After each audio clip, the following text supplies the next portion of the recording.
everybody, I'm going to show you some products that I thought were a necessity for me during the vegan challenge. So if you are vegan or gonna go vegan, these might be some of the products that you pick up before you start or along the way.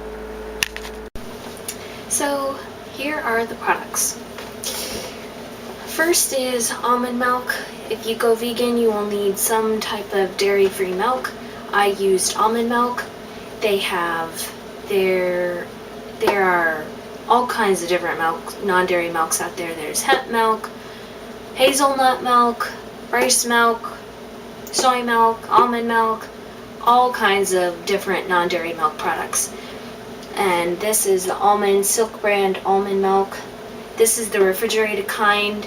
If you've seen my grocery haul videos, I also buy like the shelf stable kind.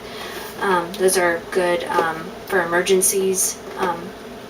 This is the original, but there's like sweetened, unsweetened, vanilla, whatever suits your fancy.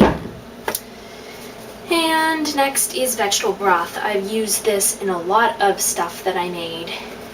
This is the low sodium kind. You could get the regular, you could get the organic, non-organic, whichever one's on sale or one you like. I use this in my green bean casserole. I use this in my like shepherd's pie type of thing. I use this in like a, macaroni and cheese type of thing.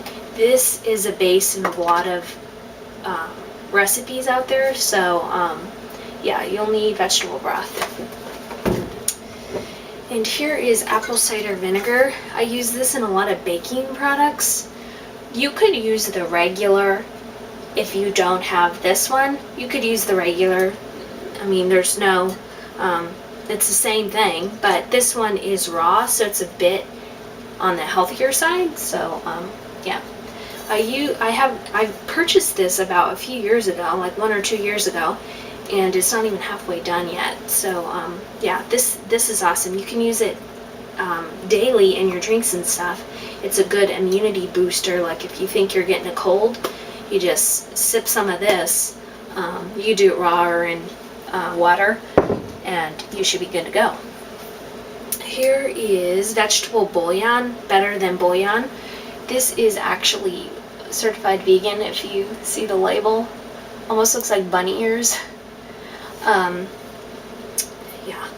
I use this in a lot of vegetables. Like if I was just having like plain vegetables, I threw a little dollop in just to give it a little seasoning, because sometimes you know, things that you make, especially if they're vegan, I've noticed that there really isn't a whole lot of flavor, depending on again what you make. But I've ran into a few times where I'm like, oh gosh, this does not taste good.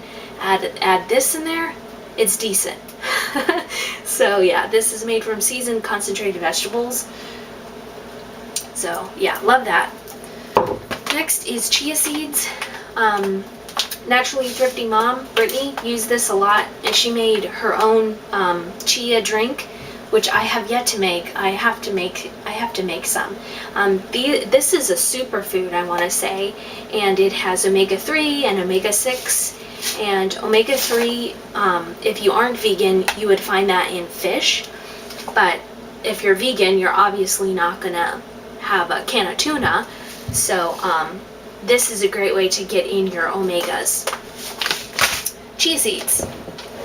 Next is cocoa powder. It's in a airtight container, which just pops up. Whew. And I use this in a lot of baking. I think it's unsweetened. Yeah, I think it's unsweetened cocoa.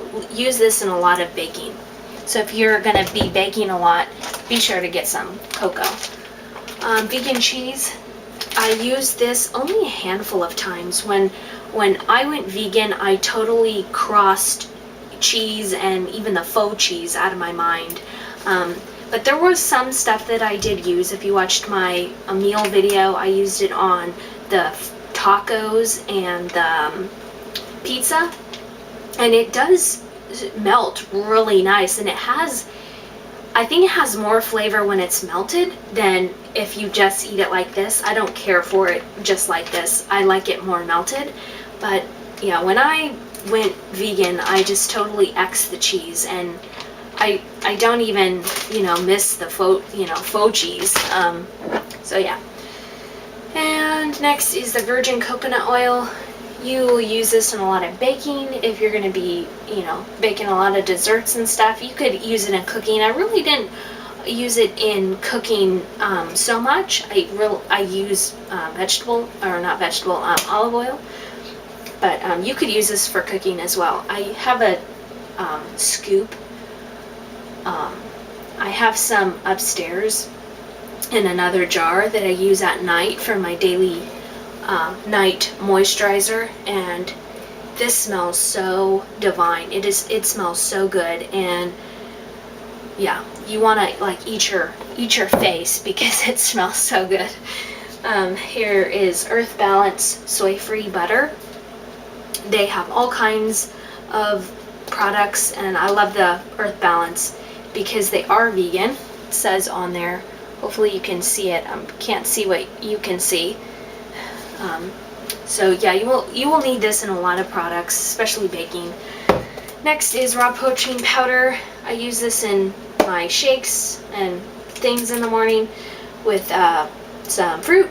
This is vegan. What I don't like about this is that it does have soy, so that's the only bummer about it. Yeast. These are yeast flakes. I've used this quite a bit in a lot of products. My green bean casserole, my shepherd's pie, used in the potatoes. You will find yourself using this quite a bit. You can find this in the bulk section, but that was rather expensive. It was like $7 something a pound or whatever. I don't know how much, but it was so expensive. So I actually found this in the vitamin section. It was like in the vitamin-y type section, and it was a lot cheaper than buying it in the bulk section, and I think you get more. And this has all kinds of vitamins: B12, B6, riboflavin, niacin, thiamine, all kinds of stuff, which is a great way if you are vegan to get in those extra vitamins that you would be missing out on other type of food. Quinoa, I use this only one time in my quinoa salad. I have a video on that in my meals video. I'm running out of time. Flaxseed meal, you could use this in just about everything, your shakes, your smoothies, your non-dairy yogurt, just about everything. I use this in baking too. And next is the whole wheat pastry flour. Now there is stuff that I made that called for whole wheat pastry flour, and I thought it was the same as all-purpose flour, so I used all-purpose flour. Well, it's clearly not the same, so all-purpose flour isn't for all purposes. So yeah, so things kind of turned out a little wonky, but it says it's superb for cookies, muffins, pancakes, cakes, and pie crusts. So if you are going to be baking a lot of stuff, go with the whole wheat pastry flour. And last but not least, if you are going to be baking, you're going to need some semi-sweet or unsweetened, some dairy-free chips.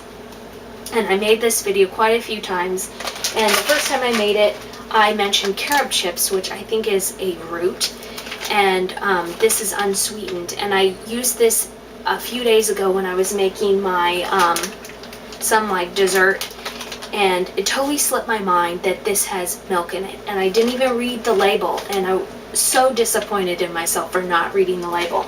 But the reason why I got confused with that is because I have vegan carob chips. So yeah, I was really disappointed that I did not read the label, and I was like, even before the challenge ended, I was like munching out on this, almost like a chocolate bark type of thing, and I used this. I thought I used this in my brownies that I made earlier in the challenge, but I actually used the vegan carob chips, so it wasn't a total wash. But yeah, read your labels if you are going vegan, because I didn't even cross my mind to read labels, to read this label. I was a crazy mad woman reading labels all month long, but then when I needed to read a label, I wasn't reading a label. So anyway, that's all the products that I used. You don't have to use all these products, and maybe you think that some of this stuff isn't a necessity to you, but whatever floats your boat. But this is what I found that I've been grabbing more often throughout the challenge. So yeah, that's it for me. So thanks for watching. Bye.